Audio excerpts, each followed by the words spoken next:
PKG film present निर्माता पिंटू भोजपुरिया मलियाबाग राजा पटसोनी।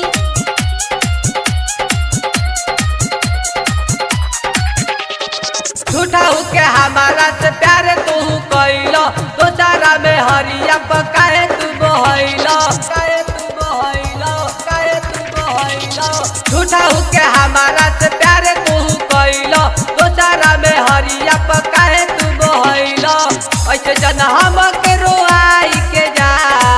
ऐसे जन हम के रोआई के जा प्यार कैलत हईनी भाई के जाए ऐसे जन हम के रोआई के जा प्यार कैलत हईनी भाई के जाए ऐसे जन हम के रोआई के जा डीजे मिट्ठू राजा पटसोनी। पीकेजी फिल्म प्रेजेंट निर्माता पिंटू भोजपुरिया मलियाबाग जानती के हमारा के दे बजान धोखा कबो नहीं कैले रहती तोहरा से प्यार हो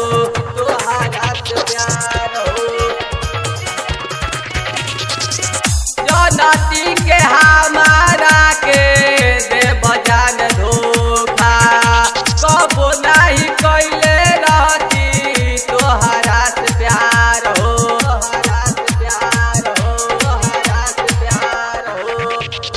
झूठा वादा कैला कसम खैला ऐसे जन हम के रोआई के जा ऐसे जन हम के रोआई के जा प्यार कैलत हईनी भाई के जा ऐसे जन हम के रोआई के जा प्यार कैलत हईनी भाई के जा ऐसे जन हम के रोआई के जा डीजे मिट्ठू राजा पटसोनी।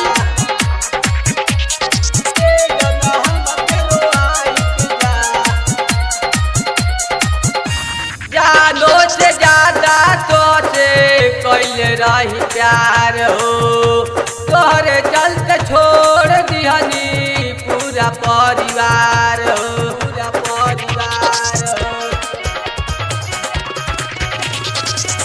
जानो से ज्यादा सोचे कैले रही प्यार हो तोहरे चलते छोड़ दिहनी पूरा परिवार हो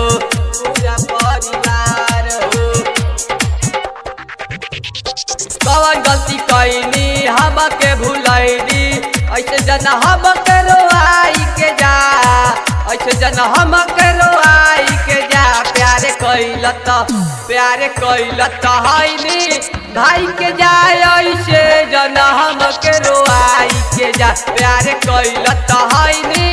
भाई के जा ऐसे जन हम के रोआई के जा झूठा के हमारा से प्यार तू कैलो दोसारा में हरिया पकाए तू बहैलो ऐसे जन हम के रोआई के जा ऐसे जन हम के रोआई के जा प्यार कैलत हईनी भाई के जा ऐसे जन हम के रोआई के जा प्यार कैलत हईनी भाई के